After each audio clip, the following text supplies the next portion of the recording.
حالا اینجا کنگری هست، از این کنگر دوقلوه، برگاشو میزنن. بله بله بله و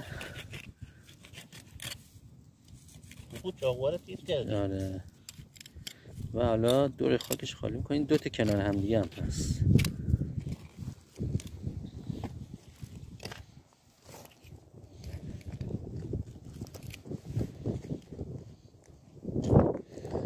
ما آمدیم سرخسار